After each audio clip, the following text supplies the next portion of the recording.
Welcome back, my gardening friends, to the final installment of my trip to Puerto Rico and exploration of what is happening in home gardens on the island. The first two were shorts, so if you're looking for those on my channel, you'll need to look under the shorts tab where I talked about brujo oregano and bananas and plantains. Today, we are covering the other typical fruits that I found just growing wild in people's backyards, which, of course, for someone who lives in West Central Missouri, where none of this grows, I was just fascinated by this, and my taste buds were very, very happy. If you enjoy these videos, please hit the like button so I know I should keep creating them, and subscribe so you never miss a new one. I really appreciate it. Let's start with breadfruit or panna. This was my first time seeing a breadfruit, much less tasting one, and I was surprised by how much I liked it. The texture is very potato-like to me and just as versatile as a potato. We talked about tostones in the plantain video, and I will say I actually prefer tostones made from panna rather than plantains now that I have tried it. It's starchy like a potato. 1 cup of breadfruit is about 227 calories and has 60 grams of carbs and lots of fiber. I learned this the hard way when I was eating a ton of a stew called sancocho, and I thought it was potato in there. It was actually panna, and let's just say my system was very clear the next morning. Next up was avocado, and these are unlike the typical avocados that we find here in the stores in the Midwest. There are three different types of avocado: Mexican, Guatemalan, and West Indian. And of course, there are hybrids of all of those. Mexican strains of avocado are smaller. Zutano is one variety of these. Guatemalan avocados are the more mid-sized ones that we usually see in stores here that grow widely in like California. Hass avocados are the ones that you are most likely familiar with. The ones I encountered in Puerto Rico were West Indian varieties, and they were huge. The skin was smooth and almost leathery. These types of avocado have the lowest oil content compared to the fruits in the previous two groups, but the flavor was phenomenal. And like I said, they were massive. The next fruit I encountered was a Barbados cherry, also known as an acerola cherry. These were delicious. They were very sweet when fully ripe, with just a hint of tartness at the finish. These are very ornamental plants. They were loaded with fruit, and they actually have three seeds in the center, which I discovered while constantly spitting them out as I enjoyed them straight from a tree in a relative's backyard.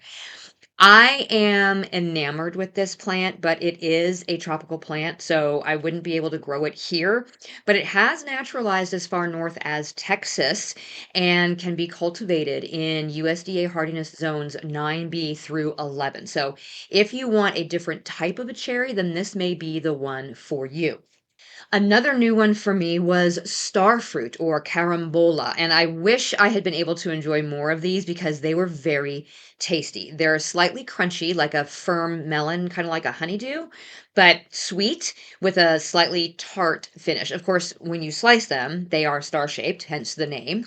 They're really high in vitamin C and a bunch of antioxidants, and it also has a good amount of fiber. But if you have any kind of kidney issues, you do not want to eat starfruit because it does contain oxalate, more of this when it's underripe, which can reduce kidney function. Apparently, it also contains caramboxin, which is a neurotoxin. So it is possible to eat too much starfruit and actually poison yourself. The least severe of this is persistent hiccups, but at the worst, it could cause nausea and vomiting or even lead to mental confusion and seizures. This is much more prevalent in people who already have decreased kidney function, and the information that I found said people with normal kidneys would have to eat like 15 starfruit to poison themselves, but let's maybe consume this one in moderation, okay?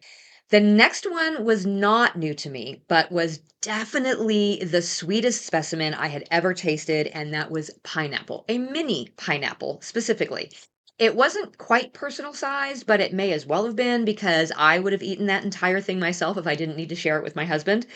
I've never had a pineapple that didn't have that super citrusy bite at the end that tells you the pineapple is eating you back while you eat it.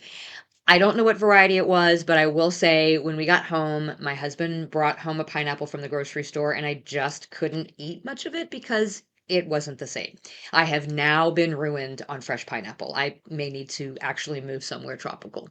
And finally, there was the ubiquitous coconut that graces all tropical islands. And I was lucky enough to be handed one that had been corked with a straw so I could sip coconut water directly from the fruit.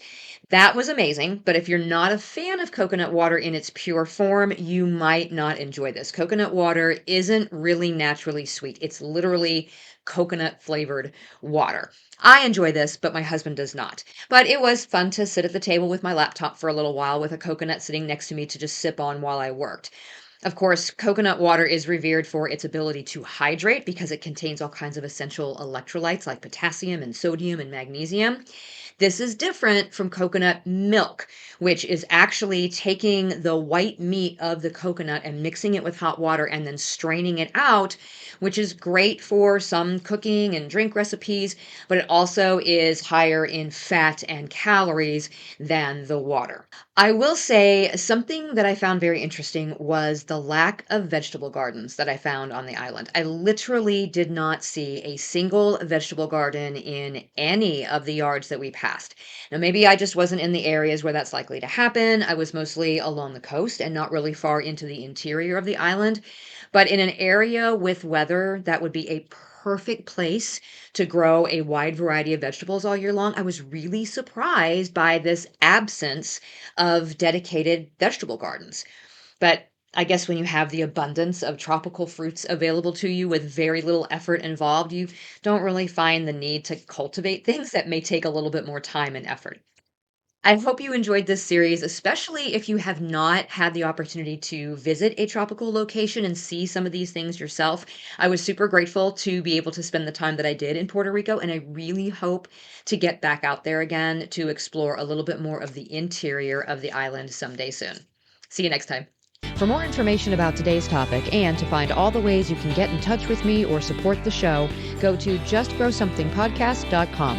Until next time, my gardening friends, keep learning and keep growing.